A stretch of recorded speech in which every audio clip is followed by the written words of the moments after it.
Y yo lo que voy a hacer, la cómoda posición de no lo que ha hecho Carlos y mucho menos lo que hace Gustavo, no genero nada. El trabajo lo generaron ustedes. Entonces lo que yo hago simplemente, y lo he hecho siempre, es tratar de sumar datos de lo que ustedes envían y de ahí en más a ver si se puede sacar alguna conclusión que sirva. Así que en función de esto, mi responsabilidad directa no va a ser tan grande, lo cual me pone bastante satisfecho. Pero capaz que por ahí alguna pregunta vamos a poder decir desde la experiencia personal.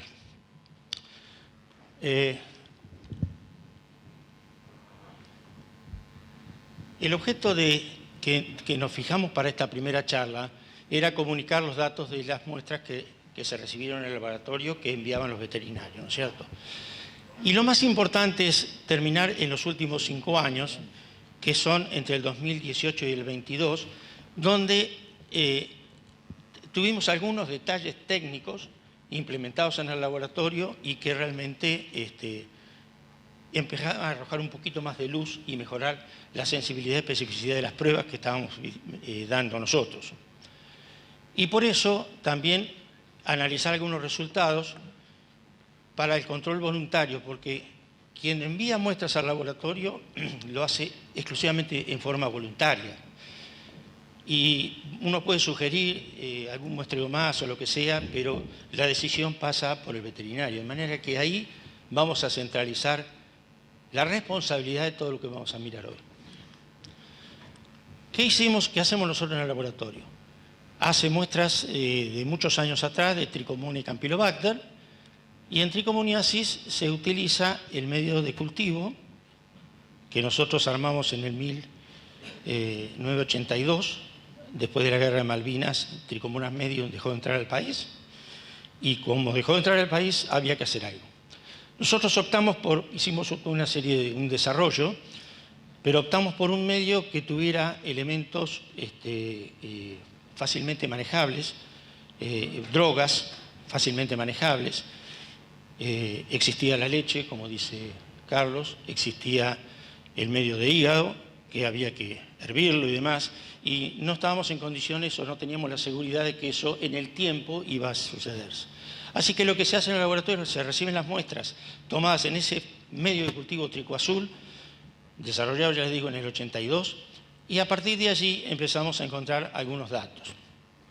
En Campi, lo que hacemos es la tradicional muestra de inmunofluorescencia, también muchísimos años atrás, con sueros producidos por nosotros.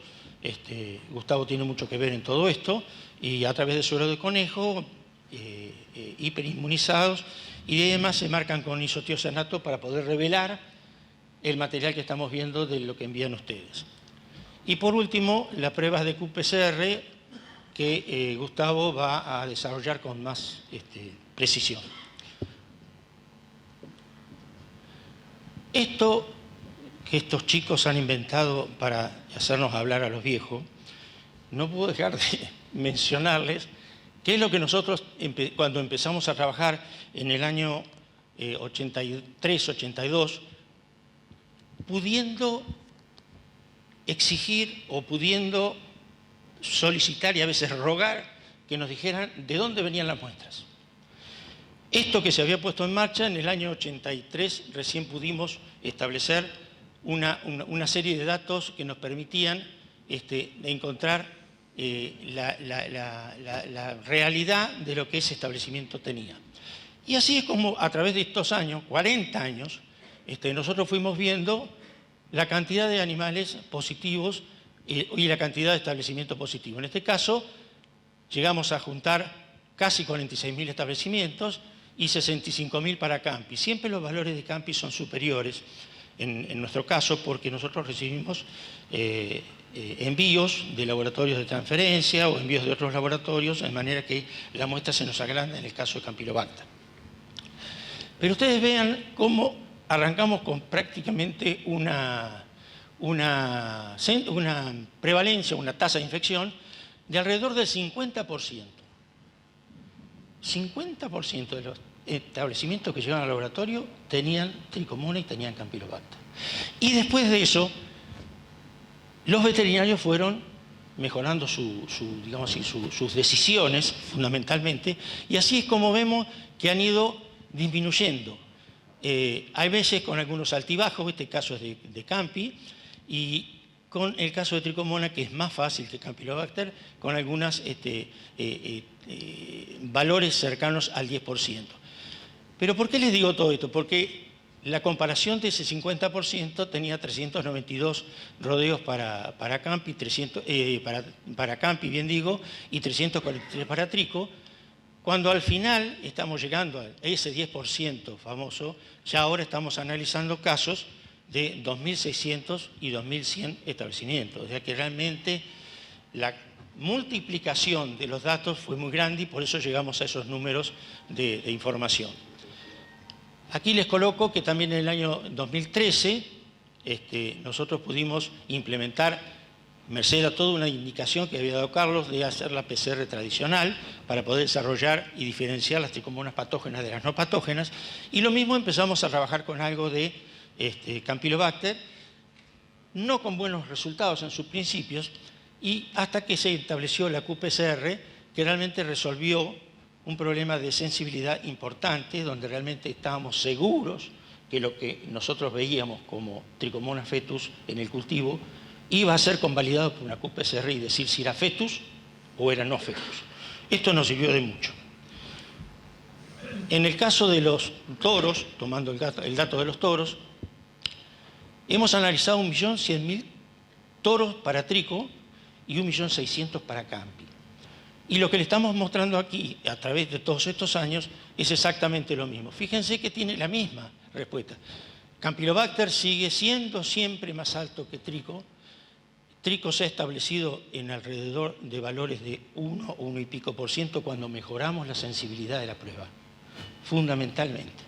Y, mientras tanto, estábamos acá arriba informando tricomonas o campylobacter, sobre todo tricomonas, que no sabíamos si eran fetus o no fetus, ni teníamos ni idea, porque hasta que ellos empiezan a trabajar y opinan y, digamos así, largan esta publicación de que realmente existían dentro del cultivo las tricomonas no patógenas, bueno, se nos revolucionó el ambiente y se nos crearon muchas dudas para que pudiéramos estar diciendo lo mismo, ¿no es cierto? Adelante avanza, ¿no? El grande de abajo, el de abajo es el...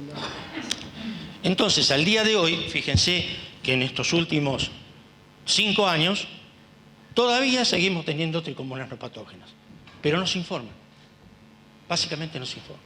De manera que ahí soslayamos y dejamos de lado la interpretación del diagnóstico y diciendo, si yo te informo tricomonas, es porque son tricomonas fetus, a través de la utilización de estas técnicas. Pero sigue vigente. Nosotros recibimos bastantes muestras también, como muchos otros laboratorios de Cabañas, y ahí es donde realmente ocurría toda esta presentación de individuos llamados tricomonas no patógenas. Bien, para poder analizar un poquito todo esto de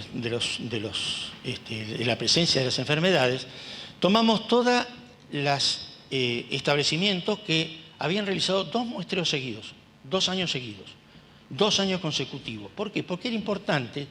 Si tomamos no sabíamos qué había pasado anteriormente con ese establecimiento, qué había ocurrido, o sea que no había una consecuencia. De manera que utilizamos este modelo y empezamos a juntar toda la información dada por 2 años consecutivos en ambas enfermedades.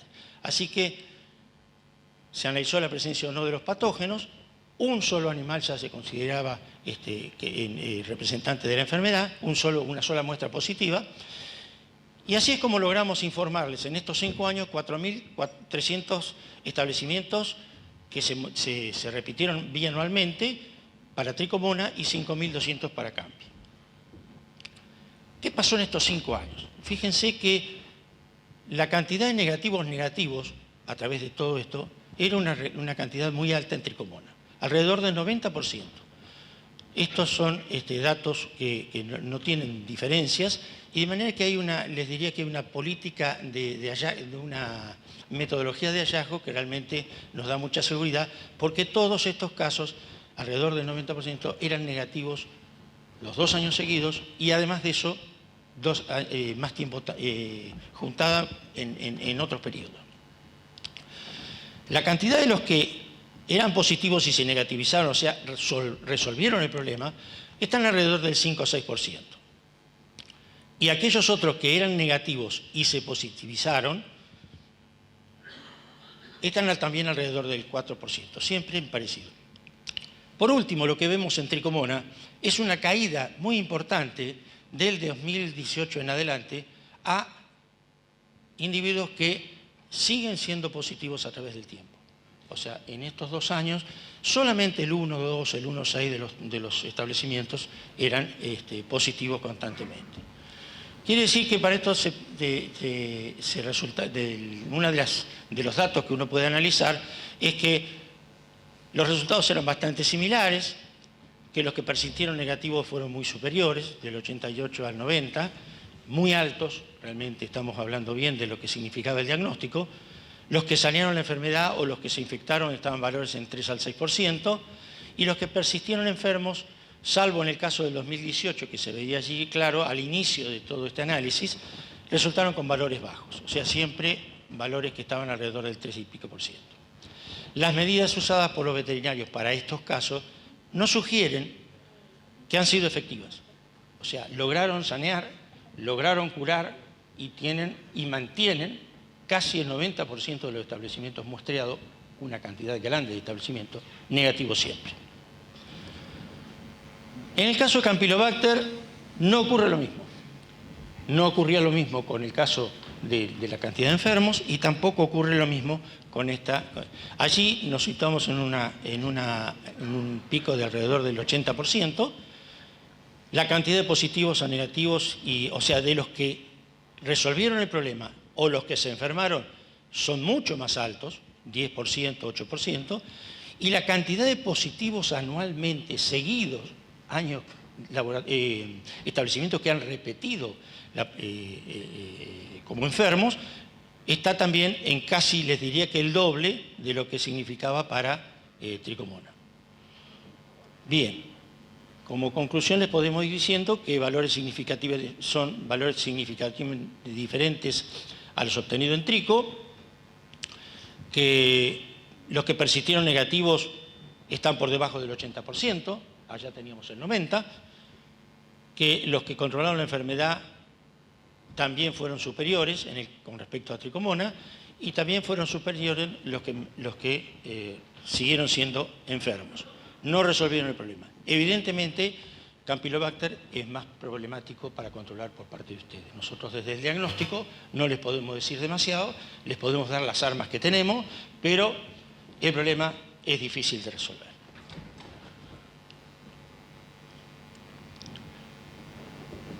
Y volvemos a lo mismo, para hacérselo más gráfico, tenemos 89% en el caso de la Tricomona, de negativos, y 78% en el caso de Campylobacter. Esto también se duplica en las cantidades, fíjense lo que nosotros observamos en Trico con respecto a las categorías diseñadas, y lo mismo que pasa en Campi, que duplica la cantidad de hallazgos. Entonces, en ese comparativo de resultados, vemos las diferencias claramente. La tricomonosis tiene un porcentaje de rodeos negativos más elevado que Campylobacter. Campylobacter respecto de tricomonas duplica los valores, y también eso hace que realmente encaren ustedes en un rodeo y frente a establecimientos y a los productores las dificultades que esto ve. No es que es de una persona, no es que es de un veterinario, es de todos los veterinarios que estas enfermedades tienen este comportamiento. Y acá lo que hicimos es haber acumulado todos estos datos. Ahí juntamos, pero nada más que con los casos de los positivos, a ver qué pasaba con los positivos. Ahí juntamos 183 rodeos con Campylobacter positivos los 2 años y 101 con Tricomona. Los que tuvieron 5 años seguidos, fueron simplemente pocos, un 2% y un 1% para Tricomona. Pero si nosotros miramos los que se negativizaron, el 85 y el 80% siguieron siendo negativos, pero solo 2 años. Solo 2 años. El resto fue menor, digamos así, costaba más trabajo, lo único que interpreta que costaba más trabajo resolverlo el problema. Entonces tenemos con 3 años del 10 al 16, con 4 años seguidos, o sea, son 4 años seguidos de enfermos, realmente era problemático, pero en alrededor del 3, y para arribar a los que hicieron y repitieron 5 años entre el 2 y el 1%. Bien. Esto un poco es los datos crudos que nosotros les damos de todo lo que se remitió y lo que nosotros podemos analizar para ubicar después posteriormente alguna tendencia en el diagnóstico. En el 2019, en charlas de este tipo que también habíamos dado, sugeríamos en el laboratorio que estas mismas cosas que pasaban, pero deberían ser acompañadas con algún dato que nos dieran los veterinarios de lo que pasaba en los campos. Así que hicimos una encuesta, elaboramos una encuesta de los chicos, las procesaron en el laboratorio, y esta encuesta tenía, de todos los que contestaron, fueron solamente 52 establecimientos.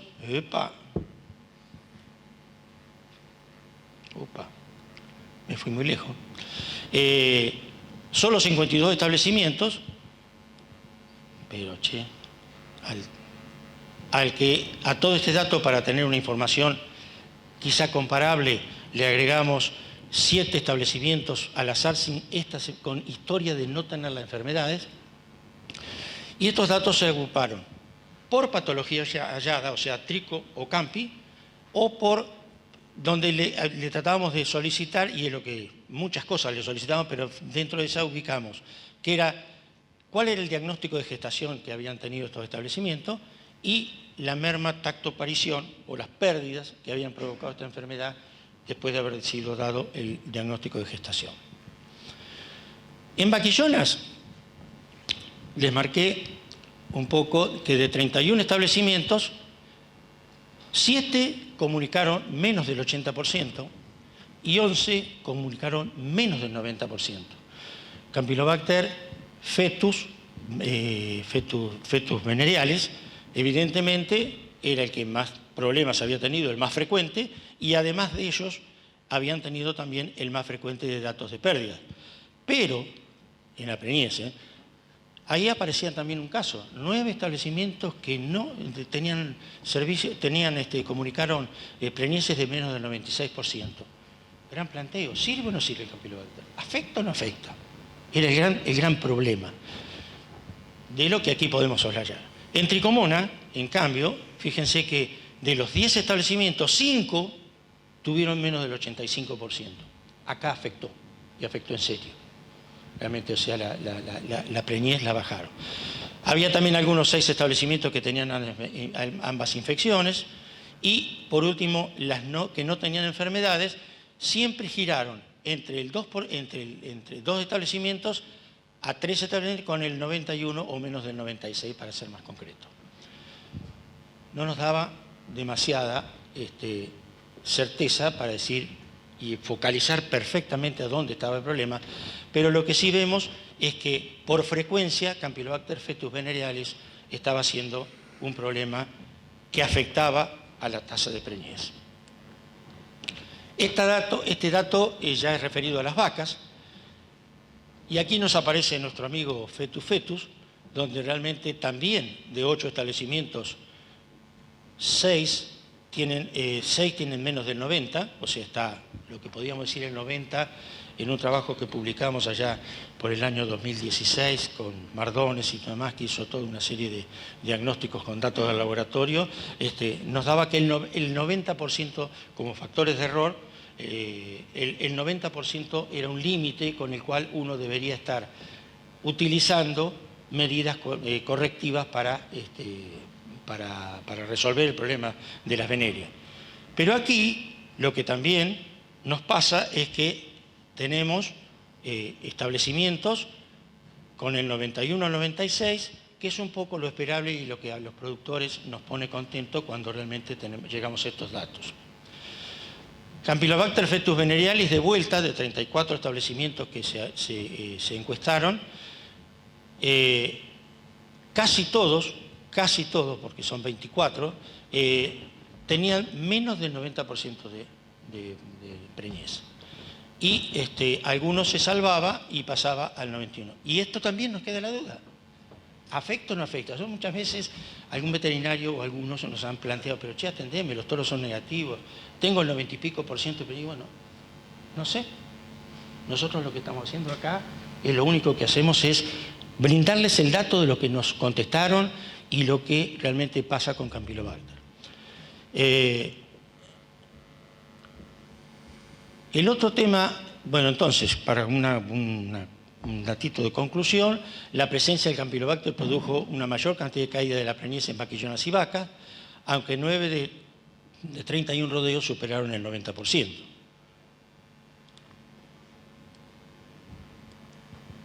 Trichomona fetus también ocasionó importantes de preñez, y ahí sí era, pero la cantidad de establecimientos con tricomona era muy inferior al provocado por digamos así, al encuestado con respecto a Campylobacter. La mitad de los rodeos con fetus, de los cuales muchos han acusado de que no tiene importancia patológica, a pesar, todavía seguimos diciendo lo mismo y lo hemos tratado de demostrar muchas veces, tenía preñeces menores del 90%, la mitad. O sea que algún efecto, no el importante que puede tener el Venerealis, pero sí algún efecto tenía. Y la mayoría de esos establecimientos sin enfermedad tuvieron más del 90% de preñez. O sea que ese 90% es como que sigue siendo un dato de anclaje para poder tomar decisiones con respecto a estas enfermedades. El otro punto que establecimos de análisis fue las pérdidas. Entonces, esas pérdidas tacto-parición, vacas que fueron dadas por preñadas y no parieron, hasta el 5%, hasta 5 rodeos de 7, la gran mayoría, tenían Campylobacter fetus. Y 29 de 30, entre menos del 10%, tenían fetus venerealis. El más importante de los datos es el de 14, porque realmente aquí en hasta el 5 puede haber tenido el 3, el 2 y diríamos, es accesible, es digamos, aceptable, y sí, puede ser aceptable, pero 14 con pérdidas del 6 al 10% ya no, y es la mitad de los establecimientos encuestados, de las encuestas comunicadas. Trichomona fetus sí tenía hasta importante, algunos hasta el 5%, seguramente ya en vías de control, y cuando tenían ambas enfermedades, trico más campi, en el mismo establecimiento, la mayoría dieron pérdidas del 6 al 10%.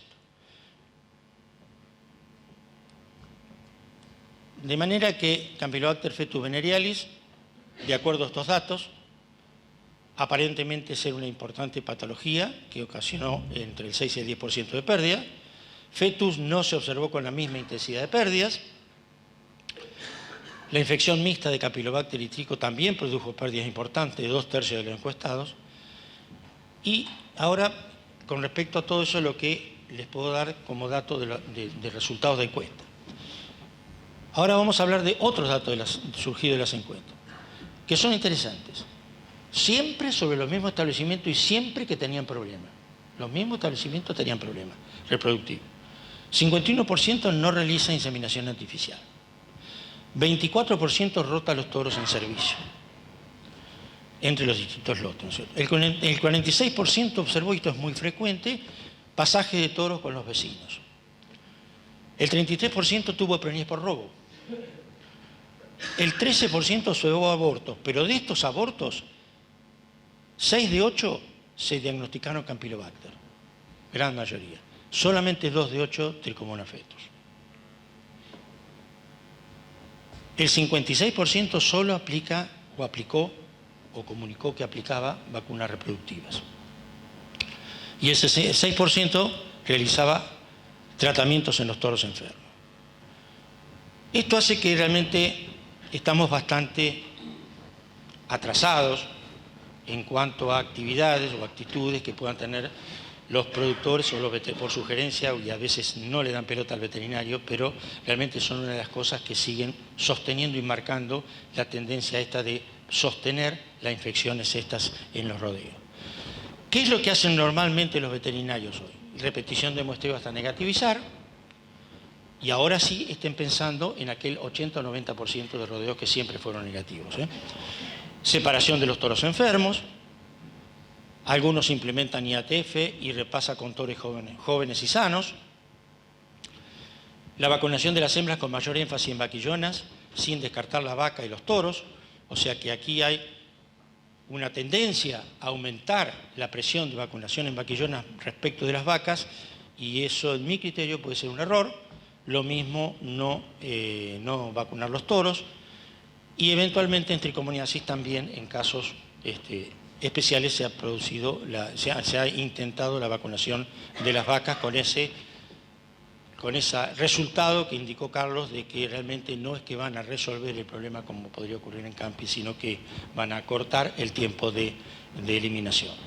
Y por último, ordenar los lotes en servicio con la menor cantidad de vacas posible. ¿Esto para qué? Esto para que realmente no se, en los casos que se pueda, que esto no se exacerbe la cantidad de toros que pueden estar infectando las vacas.